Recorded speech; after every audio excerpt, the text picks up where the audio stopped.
What's going on, guys? Briar Rabbit here. Today we're going to be talking about using an iPad or iOS device to play computer games or PlayStation games or basically any kind of games, it seems like. I think the Xbox is a little left out on this one, but I'm sure that won't be for long. Using a DualShock 4 controller. You can also use an Xbox One controller, but today we're going to be using a DualShock 4 controller and playing those games remotely on an iPad or an iPhone.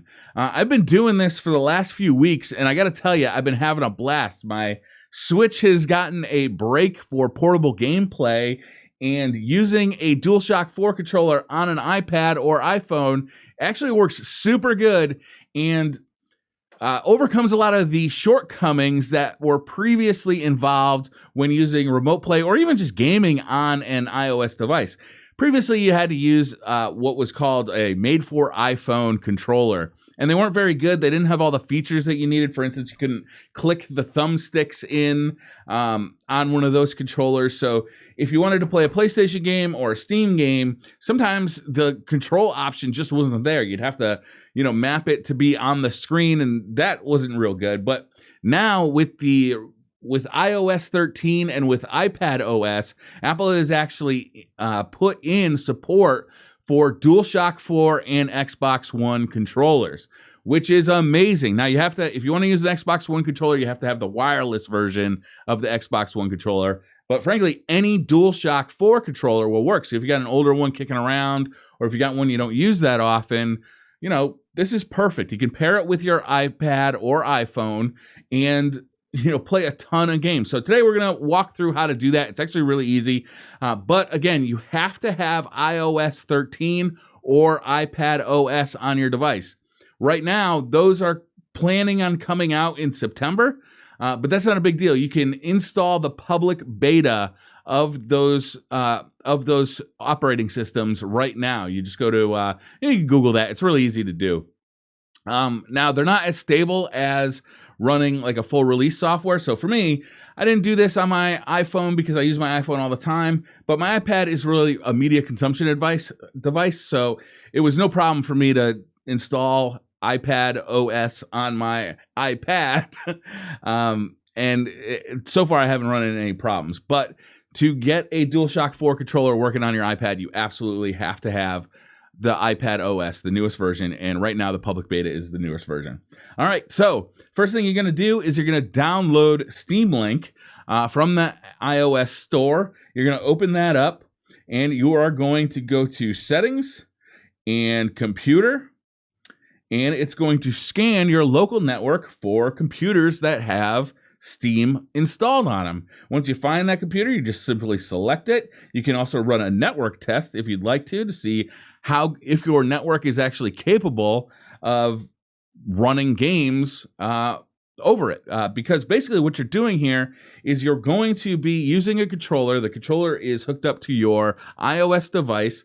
That sends the inputs to your PC, and then the PC sends a video feed for you to see on your iOS device. So you do have to have a pretty good network in your house. You don't have to have a great network connection externally. You just have to have good Wi-Fi in your house. And frankly, I believe it's a Netgear Orbi setup in my house, and it works great. So no problems there. So the next thing you want to do is actually hook up your DualShock 4 controller. So to do that, we're actually going to exit Steam Link. We're going to go to Settings. We're going to go to Bluetooth, and then we're going to press the PlayStation button and the share button at the same time. And we're going to hold that for about 5 seconds until you see the light start blinking on the DualShock 4. And then what you'll see is under Bluetooth devices, you'll actually see your DualShock 4 wireless controller pop up. So you're going to click on that, and that should pair. And when it pairs, you'll see that the light bar on your DualShock 4 controller actually turns kind of like orangey pink. That means you're good to go. All right, once we have set up our DualShock 4 controller with our iPad, we're going to re-enter the Steam Link app, and we're going to click Start Playing. Hit Continue, and now it's going to connect to our computer, and you're going to actually see the big screen display on your iPad. Now, to use this, you can just use your newly hooked up controller to navigate Steam. So let's say we want to play some Tomb Raider. We're just going to use it to navigate around in iPad OS and launch the game. It's really easy, and I've got to say I've had really good results. I have a pretty good home network here, and the latency is completely acceptable in my opinion.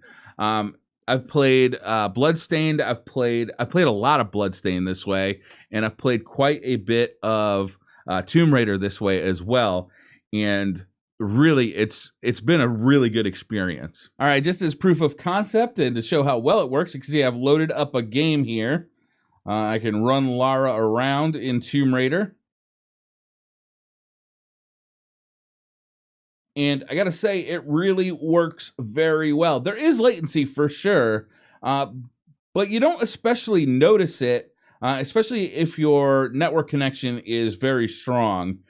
Where you tend to notice it most is when you have to do either like real twitchy kind of stuff, or if you have to do real fine aiming. But I really have had no problem with it. I've been able to play a bunch of Tomb Raider, a bunch of Bloodstained, and have a real good time playing Steam games on my iPad with a PlayStation 4 controller. What a world we live in. Thank you guys for watching. Hit that like button if you like this video. Hit subscribe if you'd like to see more. And let me know down in the comments. Is this the kind of thing you'd like to see in the future? Just let me know. I'll see you guys next time. Thanks. Bye.